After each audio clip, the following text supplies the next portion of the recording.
Kyiv says 400 invading troops were killed in a Ukrainian New Year's Day strike on Russian-controlled Makivka, but Moscow says just 63 soldiers were killed.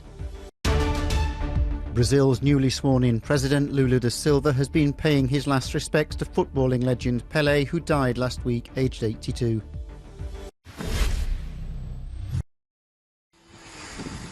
This is alleged footage from the scene of a Ukrainian New Year's Day attack on a complex in the Russia-controlled city of Makivka. It's where Russian troops have been temporarily billeted. Ukraine claims up to 400 Russian soldiers were killed in the incident. Moscow acknowledges losses, but far fewer. As a result of a strike by 4 missiles with a highly explosive warhead on a temporary deployment point, 63 Russian servicemen were killed, said Igor Konashenkov. All the necessary assistance and support will be provided to the relatives and loved ones of the deceased servicemen. Either way, the strike could be one of the deadliest known incidents involving Russian conscripts so far and will do little for morale in Moscow. The past few days have seen several Ukrainian strikes in Russian-controlled Donetsk.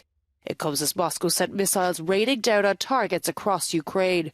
In his nightly address, Ukraine's President Volodymyr Zelensky has warned Russia may be planning a new sustained missile attack. We have information that Russia is planning a prolonged attack with Shahed, said Zelensky. Its bet may be on exhaustion of our people, our air defence, our energy sector. Once again, residents of the capital, Kyiv, are experiencing power and heating outages after Monday night's Russian strikes on energy infrastructure.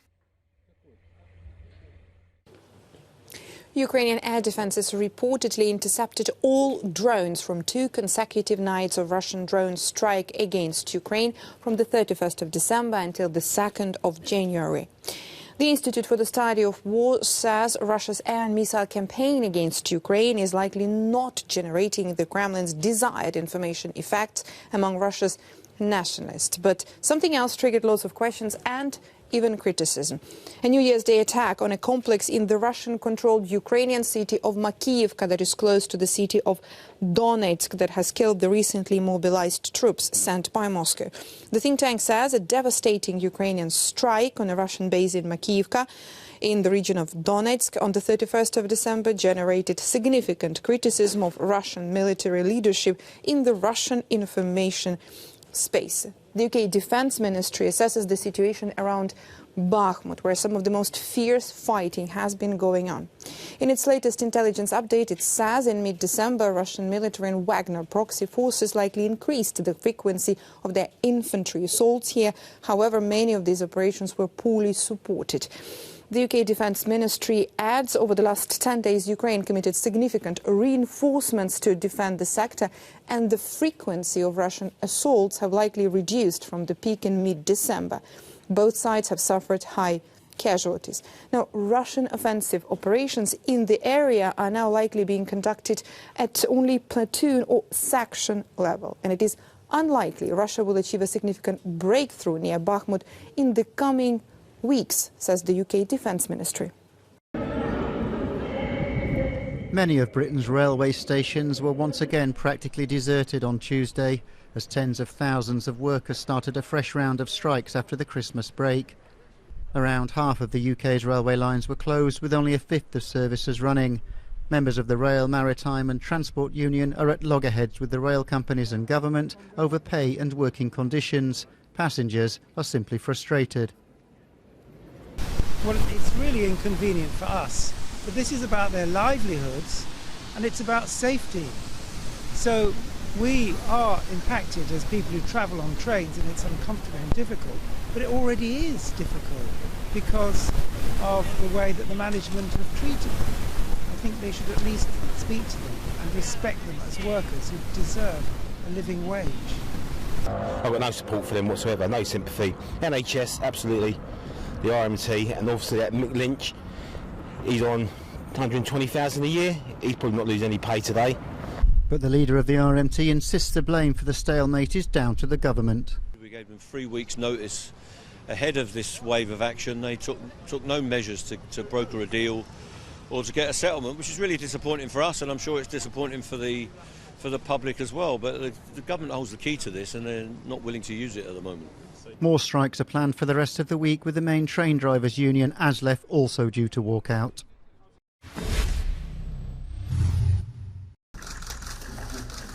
On his first day in office, Brazil's president wasted no time in establishing relations with regional and world leaders. Luis Ignacio Lula da Silva greeted Colombian President Gustavo Petro, as well as President Gabriel Boric of Chile. He also met King Felipe of Spain, who said he expects Brazil to play a very active international role. Lula also found time for the President of Bolivia, Luis Arce, with whom he intends to work on bilateral cooperation on social policies, energy and fertiliser supply, a major regional concern since the outbreak of war in Ukraine. And then there was the Argentinian President, Alberto Fernandez. He's called Lula's return the end of 4 years of international isolation. I believe that President Lula is a regional leader and that he'll give a very important boost to Latin America. His presence in Brazil is the return of Brazil to all international forums. The Brazilian president also had a meeting with the Vice President of China, who gave him a letter in which the Chinese President, Xi Jinping, expressed his willingness to improve cooperation between the two countries. Brazilian President Luis Inácio Lula da Silva paid his last respects to Pelé on Tuesday as he stood in front of the legendary footballer's coffin at Santos Stadium. Tens of thousands of fans have turned out since the funeral vigil began on Monday. Lula, as is popularly known, arrived in Santos by helicopter and offered his condolences to Pelé's widow as he stood under the canopy where the coffin is displayed in the stadium, so closely associated with Pelé, who many people consider to have been the world's best ever footballer.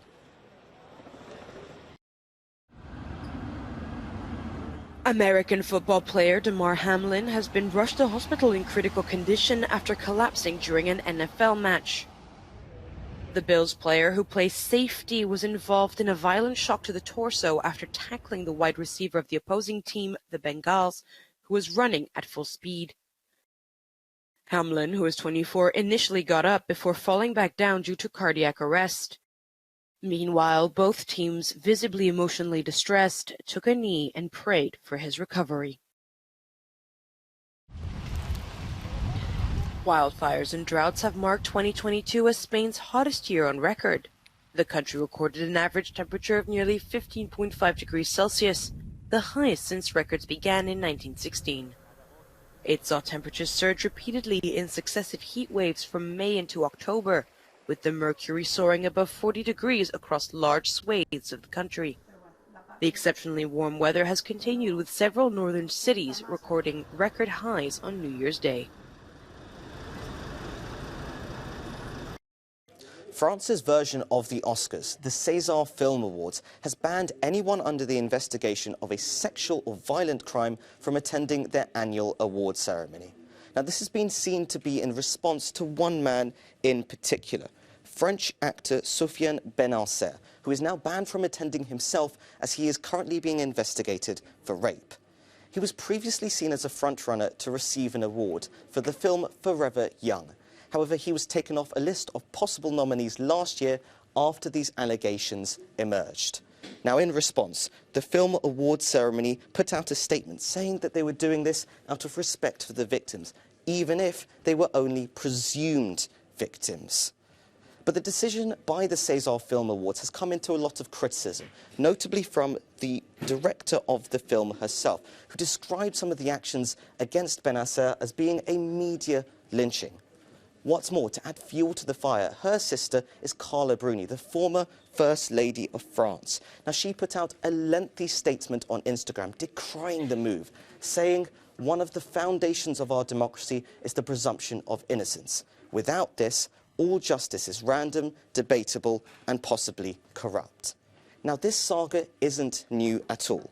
In 2020, the Césars came into a lot of controversy over Roman Polanski, who won an award in that year's season. He's long been accused of raping a 13-year-old girl in the United States.